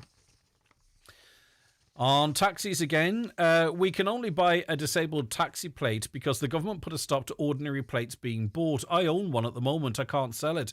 I can leave it to a child in my will and they can use it. If I retire, my children can use it, but I'm still responsible for it. The government are responsible for this debacle. Local link services have killed the business during the day and no one wants to work anymore at night because it's too dangerous. If I stop in the morning and my children don't want it, the plate is gone, and that's that. Insurance is an issue for taxi people. It's considered private hire. You're not employed by a company and hence self-employed, which makes the cover very expensive. The problem with the taxi system, says another, is over-regulation. The 10 years age limit on taxis is ridiculous. These vehicles are ridiculously tested, yet the plate doesn't accept their own safety testing system. I think, a 2016 car now is not like in the 90s, sort of say 1996, driving an 86 car. I mean, 2016 cars now are I would see them almost as new. Not almost as new, but you understand? They've got all the tech, they've got rust-free parts and all that kind of stuff. I think 10 years is tight now. Way too tight. And although the insurance on Uber taxis would be very high, a lot of clients will be able to sue taxis. And although that would be a great idea, as it might waken up the taxis already working, because especially in my area, they won't even answer the phone, never mind pick you up. And other people complaining if they have no taxi, but also complain at the price of a taxi. They just don't seem to be happy one way or other. And another, I've been listening to the debate about Uber, and honestly, many of the arguments against it don't hold up. Yes, it may impact traditional taxi companies, but shouldn't we be thinking about what benefits the public? Why should people in Donegal be left with limited options just to protect private business interests? It's time to put people first and give communities more choice. And I'll get to more of those. Shall I do a few on the religion? Because a lot of you text in relation to that. If people have the freedom to celebrate their own religion without dissent, then that's what matters. Another, well, just because people don't attend church regularly does not mean they identify, or they don't, does not mean they don't identify as Christians. I agree with Greg. Well, wishes for Ramadan was mentioned by the DETB on Ash Wednesday. No mention of Lent. Same day needs to be an equal setting to worried about upsetting minorities. But you see, this is the thing. Like minorities, if I could put it like that, have been dragged into this. You know, they weren't checking local schools or the council Facebook page to see if they got a pat on the back or to see if they were being wished goodwill. All of this negativity has been brought on them. They're just going about their business. They're probably flat out working now and doing whatever they're doing. And now all of this has been brought on to them, if you know what I mean. There's no campaign from, as far as I'm aware, people of a Muslim faith to have a school or a council wish them a good Ramadan. This has been brought on them as well. Let's be very clear about that. I would have heard if there was this massive push, like no one contacted us and say, could you put an advert on for us wishing everyone a happy Ramadan? You know what I mean? It's not of their doing. Anyway, all religions should be considered equal because in truth they are, and really there is no need to express sentiment with a particular religion, says a caller, as it's a highly personal event for those involved. And I'm sure there are people of born into faiths of all faiths that actually don't really agree or share that religion in a day-to-day basis. All right, okay. Now, as I hope you're aware, we have a sister podcast to The Greg Hughes Show, and it is called, would you believe it, The Greg Hughes Podcast. Now, it's available for you, new episodes every Friday from 11 a.m, and we've got loads of fantastic guests lined up, some recorded already, some to come, all different types of people who have massive life experiences or have gone through traumatic experiences or, you know, are just well known or whatever it might be. There's a whole raft of different conversations having had, been, or to be had, and have already had. Right, so I think we're on about episode 7 of the podcast plus bonuses, and it's available for you on the playback section of Highland Radio, and we get new episodes every Friday at 11. You're also able to listen to it on your favourite streaming platforms, namely Spotify and iTunes. And you just search The Greg Hughes Show, Highland Radio, on either of those, and you get this show plus the bonus podcasts every single Friday. So maybe you listen to this show live and just want the podcasts, you'll see them there. They're well identified. Now, this is a tough listen this week, I'm not going to lie to you. My guests are Maeve and Ian Gallagher.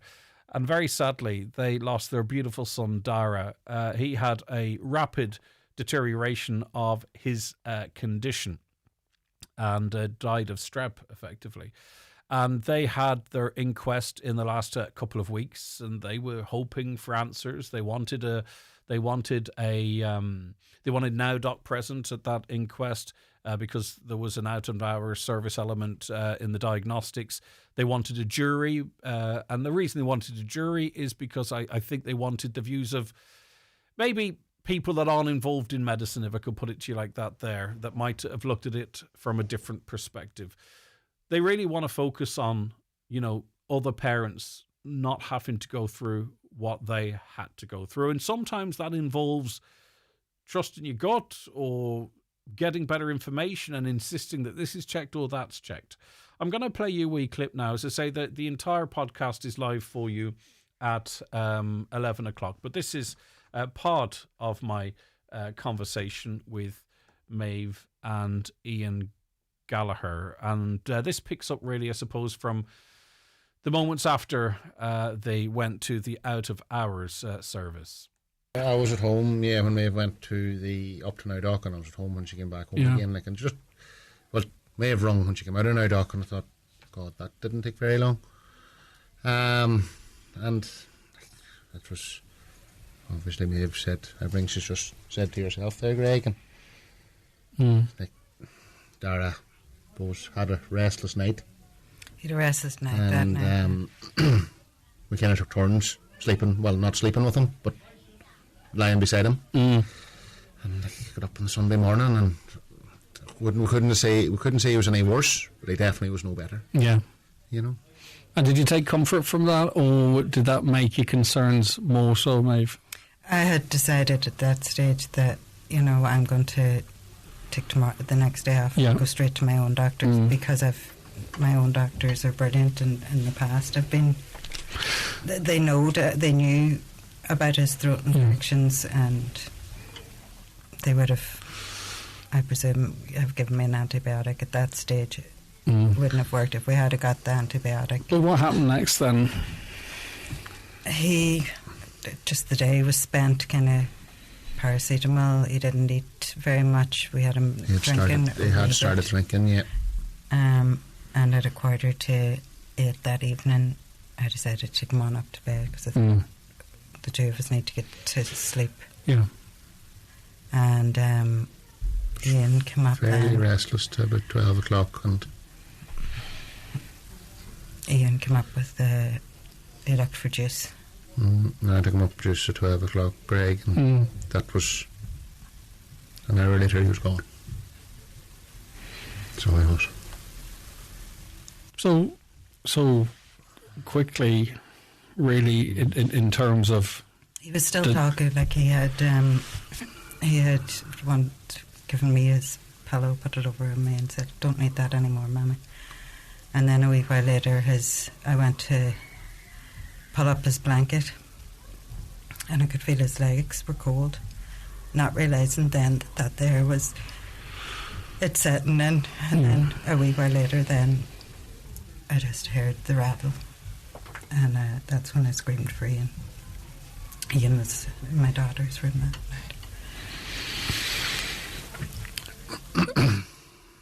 night. It's very hard. How do you process that? I mean, even now, I mean, it's not. It's completely unnatural. It's horrendous.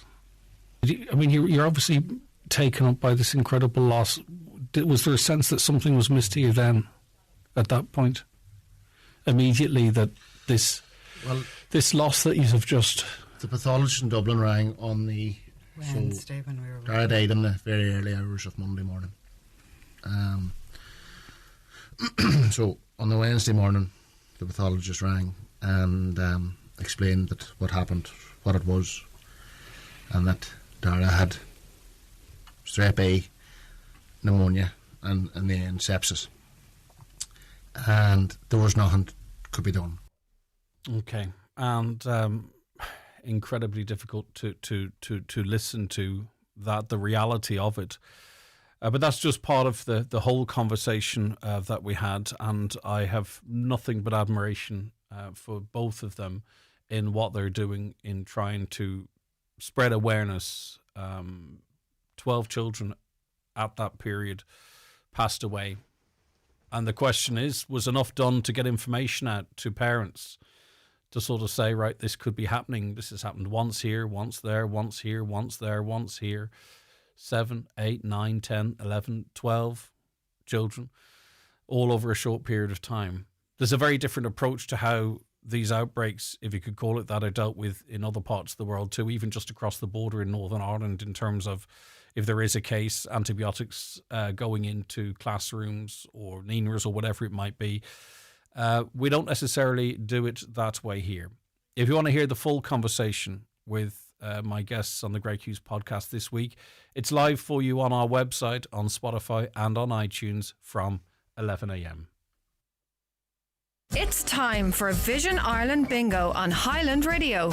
It's Friday the 20th of February. You're playing on the yellow sheet for the daily prize of €400. The reference number is S20. It's game number 8. The numbers are 13, 14, 71, 90, 84, 70, 34, 40, 51, and finally 41. Phone your claim to 9104833 before midnight, leaving your name, contact number and the name of the shop where you purchased your book, and we'll call you back the next working day. Get all your Vision Ireland bingo information at highlandradio.com. A public interest message from Donegal County Council. If your water supply is from a private source such as a well, borehole or stream and supplies over 50 persons on average, or has a commercial or public interest, school, food business, nursing home or creche, it is deemed a private regulated water supply apply and must be registered with Donegal County Council.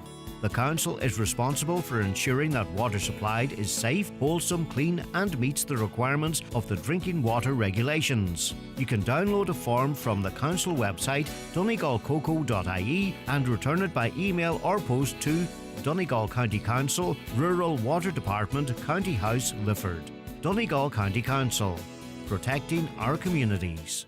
Warning over entitlements leasing. For more in your Irish Farmers Journal, here's our editor, Adam Woods. We reveal how the department is warning farmers about leasing entitlements as they look set for the chop. Clamp down on bogus slurry exports. Calf prices double as demand surges. Definition of a farmer to change to dry tree planting. Surge in fertiliser imports prior to CBAM tax. Plus, don't miss our special focus on buying a new quad. For all this and more, pick up the Irish Farmers Journal today or subscribe online. The Greg Hughes Show with Letterkenny Credit Union. New to borrowing or haven't borrowed in a while? Our welcome loan is here for you. Borrow up to €50,000 at just 5.95% APR with no hidden fees ever. Apply online or in branch today at letterkennycu.ie. Okay, you're very welcome back to the Greg Hughes Show here on Highland Radio. Just to remind you of how you get in touch with us, 086 60 25,000. That's the WhatsApp and text number, or give us a call on 074 9125,000. Anton Beg O'Cullough is the co-writer of Far. It's a new short feature film about a transgender man in the Donegal Gaeltacht. Good morning to you. Thank you so much for joining us this morning. Anton, how are you keeping? Right, okay, so talk to me about this film. So far, we've just been commissioned there recently. It's an Irish language short film. Sorry, I beg your pardon. This is yet to be made. So this is, we are at the beginning of the process here. My mistake, sorry. No, you're all right. It's, basically, we've just been awarded the money from TG Cahir Screen Ireland and Northern Ireland Screen. We submitted an idea, myself and my co-writer, Grace Mulvey. We submitted an idea to their, it's a scheme called POOS, which is the Irish for start. So we submitted an idea for that. Grace and I were writing a sitcom about the Gaeltacht because I'm from Maharorty and my mum's a Bannantee, so I would have a huge amount of experience with the Gaeltacht. And Grace went to a few Gaeltachts as a teenager, so the two of us kind of knew each other through stand-up in Dublin, and we decided to write a script together. So we submitted it last February, and we got a bit of time and money to kind of write the script ourselves. So we worked with a really talented script editor in England called Wilson McCall, kind of really finessed it, sent it in for decision, and we got awarded there just before Christmas. So now we're in the mad thing of actually trying to plan shooting a short film in Donegal at some point over the summer. Yeah, what is the criteria for a short film in terms of length? There are a lot of film festivals won't take stuff that's over 17, 18 minutes. So it's just, for us, it's kind of, when you're writing, you'll kind of have a sense of what your idea is and what you want to say. And sometimes you don't want to say very much with that. Sometimes a short is better. But because we, in this instance, we had it based off sitcom characters, we're just if we put these characters in this funny situation, we can say what we want to without kind of, having to make it a big narrative that'll draw people in over episodes. So this one felt like it was just the right message and the right story to tell at this time for everything that's happening in the world. So that's why we kind of chose this one. But in terms of a short can be kind of as long as people want, but if it's more than 20 minutes, most film festivals won't take it. Yeah, I get you. So you have to tell this story in a short space, but you've got a good setup, I suppose. A transgender teen visiting the Donegal Gaeltacht, and I suppose, what is it, like a snapshot of an experience? Is that how you... Do you know what? It's basically it's somebody who's looking after the Irish College, and it's the first day of the new set, and this trans kid presents themselves as and it's kind of about what house that they should be put in. Is it the boys' house or the girls' house? So that was kind of our thing that was our question that we kind of wanted to answer, because I myself I'm now living in England, and I actually play for a trans football team, and I play for a gay football team as well that has quite a lot of trans players on it. But I also play with a separate trans football team. So it's kind of like hearing their stories and stuff made it really interesting for us, and we're just trying to kind of apply some of the struggles they go through versus, but trying to make it unique to us in Ireland. And I just thought, because I'm like a lot of my friends in Liverpool are trans, but I don't know many trans people in Donegal, and I just thought somebody going to the Gaeltacht and having to interact with people my mum, my dad, or my family, or the wider community, of just how that would work if they were 100%, no, I'm a trans person, and just kind of the drama and comedy that would come from that, of somebody who, of people who are kind of meaning well but may not necessarily say the right things. Yeah, so, I mean, obviously, given the fact that there's a comedic element to this, also fact that potentially there's a responsibility here to have a positive influence in the narrative, as you might see it, right? Yeah. But also in a really short period of time. It's not, that's a lot to get right. But also at the same time, maybe that ultimate focus is how you get exactly out what you want. Yeah, exactly. I mean, it's like we kind of, I think because Grace and I, Grace is still a working stand-up, and I mean she's just done a show she did a show last year in Edinburgh that Rolling Stone magazine said was one of the 10 best of the year. She's actually she's a touring stand-up. She's in Belfast tonight, actually, if I can give her a cheeky wee plug. Yeah. But it's so it's the two of us, because we've got such shorthand, with kind of getting to drama and comedy quite quickly, but also us knowing a lot of trans people, it made it a lot easier. It's not it's not. I think if we'd made this film maybe 5 years ago, we'd have to kind of do a lot of setup as to what trans people are. But I think kind of now. But I presume really what you have to approach this as is sort of a almost fish out of water, but also as a holding a mirror up to sort of saying what he's all fussing about. Now, people have their different views in relation to this, right? But, know, sometimes the less you dig into that, you can sort of say, well, what is actually this all about? Exactly. And it's it's because trans people get a really, really bad rep a lot of the time, and there's still a huge amount of transphobia. And I think it's for me, for especially playing with the trans football team, especially, it was to kind of have my eyes open as to, they're just wanting to get by, same as everyone else. Some of them are lovely, some of them are terrible. Do you know what I mean? It's they're just no different to anyone else. But to kind of to put out a trans character who is fun and empathetic, but also has flaws. I think we can do something really, really great with this film. So, and I'm just hoping that people will kind of look at it and view trans people maybe in a different way, of kind of, even, if people are making, transphobic jokes and they're like, well, there's no harm in that. Actually, there is, and there can be, and it kind of feeds into the narrative about trans people.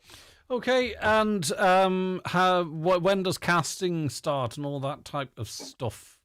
So basically, we are hoping to film it, I think, sometime in July, because we need to have it the weather as good, because obviously if it's set in the Gaeltacht with the new Irish students coming in, we want it to be sunny. And I don't know if you know, Greg, but Donegal's not the warmest, sunniest place in the world. I don't know. Hey, come here, where are you speaking to me from? London, is it?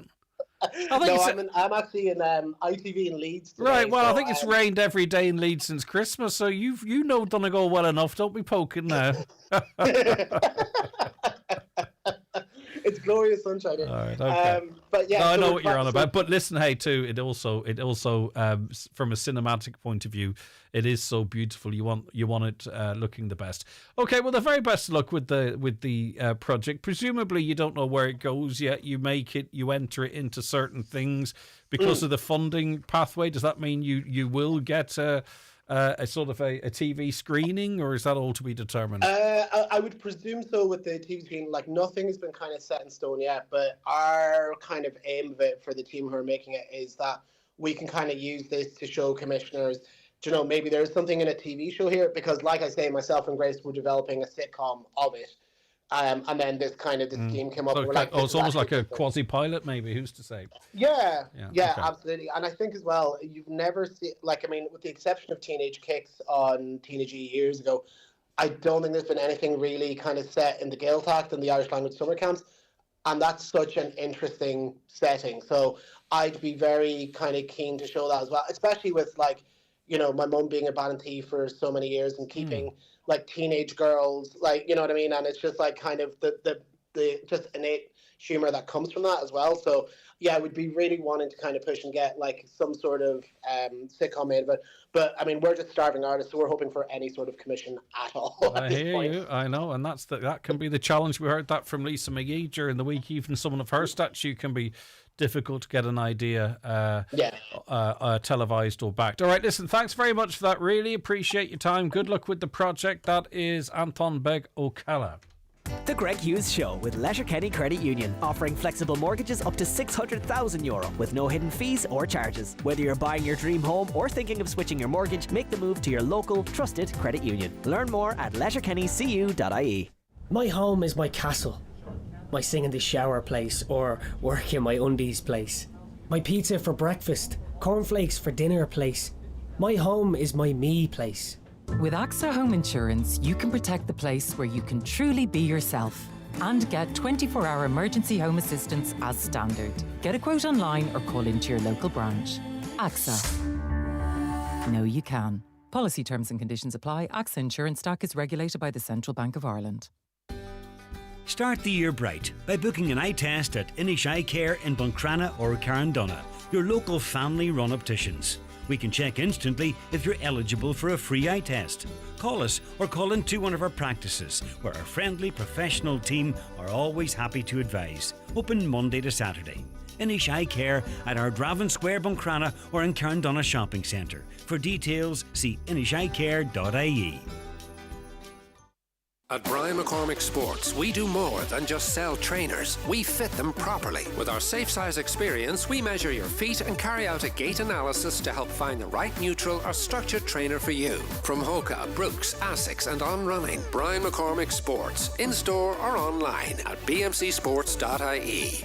Derry comedy star Max Roddy brings Peter Pan, the tour that never grew up, to Angrinan Theatre, Letterkenny. A fast-paced, high-energy night of stand-up from one of Ireland's fastest-rising talents. Filmed live for YouTube, expect big laughs, raw stories, and a show that never quite grows up.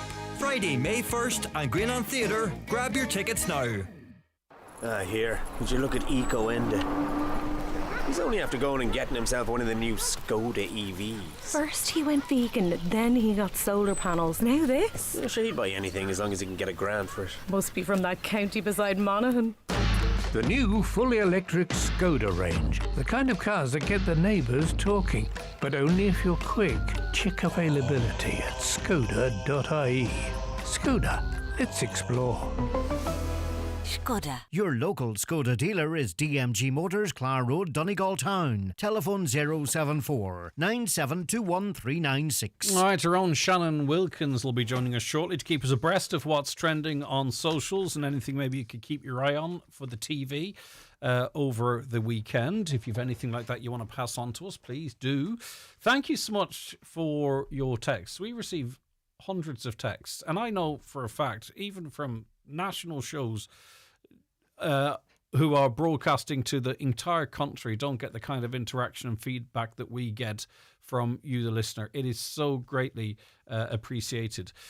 Right, on the issue of the local authority and various schools wishing happy Ramadan, them two people are only looking for votes from Muslims. As a Christian, they're trying to get rid of us. Shame on Donegal County Council. No happy Easter or nothing. You won't get happy Easter in a Muslim country, that's for sure. No one's trying to get rid of you. That's whether you like this or not, no one's trying to get rid of you. You're in the absolute majority. And, you know, like, I get where you're coming from, and I've tried to play devil's advocate and make sure everyone's views are platformed in relation to this. And I'm not silly. No one's trying to eradicate you. What's happening is that perhaps you're not getting the respect that you feel you deserve, or maybe your belief system isn't, but you're okay. No one's trying to get rid of you. Some people search social media looking for a post to be offended by. It's their lifeblood. They then post their abhorrence of the particular post and wait to see how many likes they get. It's all about getting up votes or followers. Social media has messed up society. If these posts were published in the written press, it would pass unnoticed. Another, maybe John McAteer should read the comments. They're not all keyboard warriors. Another, trying to be inclusive, bending over backwards to welcome and accommodate these newcomers. Now, they're not, like, again, right, this is the problem with these types of posts and what they create. These people have been second, third generation people celebrating Ramadan. You know, these are people that are living and working in the community and looking after you and eating beside you in restaurants, and they aren't. This is the problem with these posts, and that's why I don't understand that people don't understand that if you have a platform, there's a responsibility with it, because it's drawing backlash to people who didn't invite this on themselves at all. Morning, well said, Greg. Thank you for standing up for our Christian religion. So disappointed with the attitude of your panel. Hi, Greg. This is nothing to do with religion. This is the very nature of social media today. No matter what they post, someone will find it offensive. And it's usually those that accuse others of being snowflakes that get their knickers in a twist. That comes in from Gar in Ramelton. Well said to Greg just now in the show. About time someone pointed out the imbalance when it comes to celebrating religion. Celebrate them all, including Catholic or none.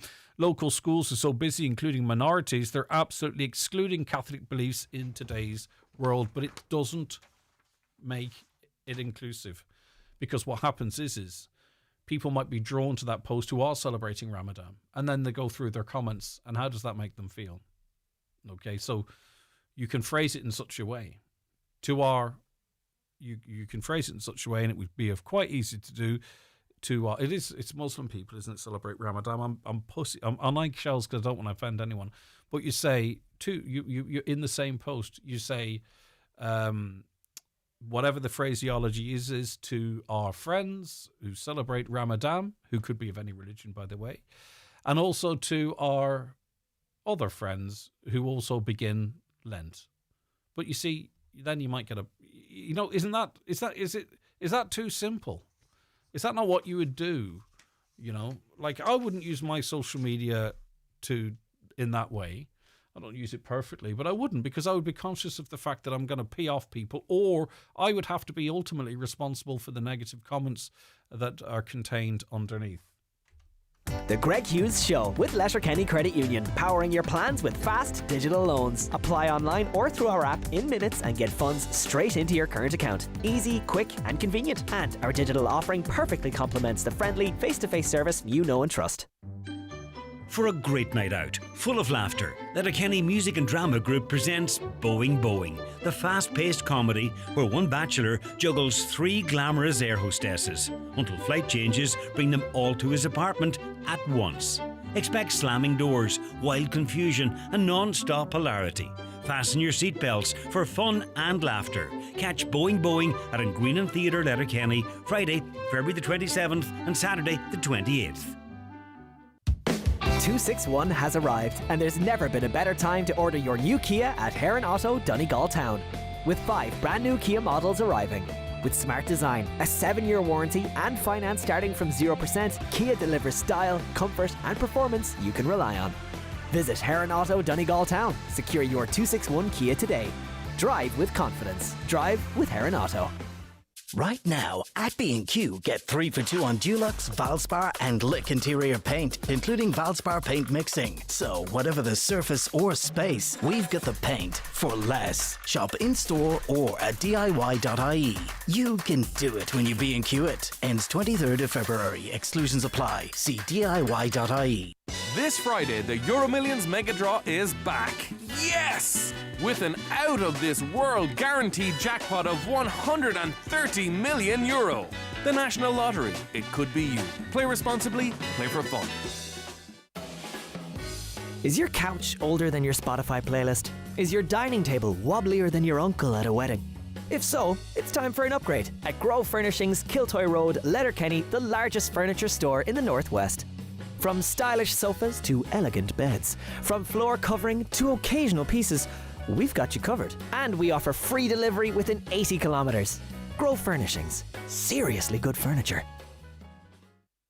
Highland Ireland Radio weather updates with McElhenney's. Looking for the perfect outfit for an upcoming event? We have new occasion wear styles arriving every week. Visit us in Ballybuffet or shop online at mcelhenneys.com. Okay, rain will clear eastwards early in the morning with sunny spells and scattered showers following behind. Showers will be blustery and turn heavier and more persistent for a time in the late morning and early afternoon. Cloud will thicken from the southwest later, highest temperatures of 9 or 10 degrees. Stevie says, the Muslim community are tiny in a predominantly Christian country. Sending good wishes is called solidarity, nothing more. The majority feel excluded. That's a laugh. Well, Stevie, I respect what you're saying, and I actually, don't disagree with you, but that's not how the modern world works. We have many people and many organisations that are employed. I would say it's probably it's probably 30, 40 people and organisations that really spend all of their year with representing minority groups in this county. You know the groups that I'm talking of.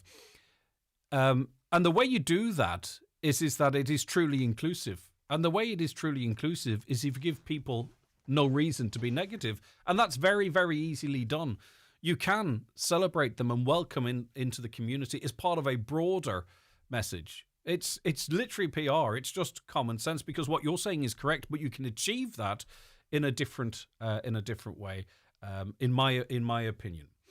Rightio, now let's chill out a bit, because it's time for Shannon's Scroll Patrol. Shannon, Scroll Patrol. Scanning works too, actually. Shannon Scanning. Yeah. Okay.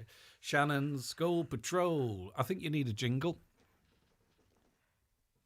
Yeah. Okay. I'm playing the music in my head as you're speaking. Radio, I've got one. love. Rightio, let's get to see what's happening on the socials. Tyson Fury, I have an interest in this because I'm a boxing fan. I'm not a big fan of his, but anyway, what's the crack? Mine isn't that much about boxing. So he's currently on his 5th retirement, and I saw a clip of him the last day. His whole retirement he spent trying to make babies with his wife. So he says that's why he's enjoyed it so much, and he wants now to have an 8th child. He's got 7. But I'm thinking Tommy Fury and Molly May just announced another pregnancy. Is it a bit of rivalry there? Yeah, maybe. Fury versus Fury. Yeah, well, he's also been recording a Netflix documentary. He says he's been putting a lot of graft into that. Like, he's like, why not? Why would I not have a child when I work so hard? I can provide for them. And you know what? He's probably right. Yeah. I wonder how many kids he would have if he was having them. That's true too. And then his daughter got recently engaged. So is it going to reach a point where his kids and his grandkids are the same age? Who's to say? Auntie, uncle. Okay, well, he needs to focus on his comeback fight now, which is in May, I think. Margot's Green Eyes, what's this about? This is one I saw on TikTok. So we've all been for an eye test, right? You know, eye health, very important. But they can get clarifying drops in your eyes if they can't see the back. So that's fine. Some nurse forgot to ask if someone was wearing contact lenses, and the chemical reaction, she ended up with radioactive green eyes. Oh my God. Nothing wrong, no vision loss or anything, but it's just like, it really was quite something. You know the nuclear power plant in The Simpsons? Yes. It was like that, radioactive. Me and my brother, we went to all of these appointments together with our eyes, but we had to get those dilation drops in. Horrible. Yeah. It's horrible. And then it's like, keep your eye open, and then it just keeps shutting. Indeed. Wuthering Heights.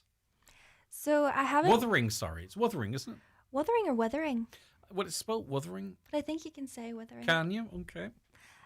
Margot and Jacob Elordi seem to be in a real relationship. But Is this Margot Robbie? Margot Robbie. Okay. But again, they make it look really good on screen, but all their press, everyone's been analysing the body language and them looking at each other. And then even there's a picture of she's turned into him and he's staring at her like he really loves her. It's actually like, whoa. But she got married not that long ago, and she has a child. Okay. And they're both Australian, so they kind of bond over that. Good eye, mate. But I was on a whole TikTok rabbit hole of Wuthering Heights is a film, isn't it? And apparently it's 5 stars all over the shop. People love it. Romance, yeah. Okay. I see a lot of this whereby you get like Dr. Dre and jazz or this, that, and on. It was inevitable that we'd get hip hop and trad. I presume 50 Cent is not actually doing trad music, but instead AI has been involved. Or tell me. AI has been involved. I've got a wee clip in there do we? What's it so in? we can listen. It's in WhatsApp. Okay, 1 second. You keep talking. Describe it then. What's happened? So initially I didn't like it because I was like, oh my God, it's so fake. Leave things as they are. They're already perfect. Mhm. But now that I've listened to it a bit more, I actually do quite like it. Okay, Good playing. and this is an AI take on 50 Cent Trad. Boy, one taste of what I got. One taste. I'll have you spending all you've earned. All you got. Keep tapping till you hit the spot. You could have it your way. How do you want it? You gon' dance the jigger now, or should I push the drink upon it? Fever's rising, mate. All right, let's go to the Very next American. level. Dance floor jam packed hard as a tea Sounds kettle. like, what's your guy's name? Tipsy. It's already been done, like. Yeah. But the more you listen to it, the more you like it.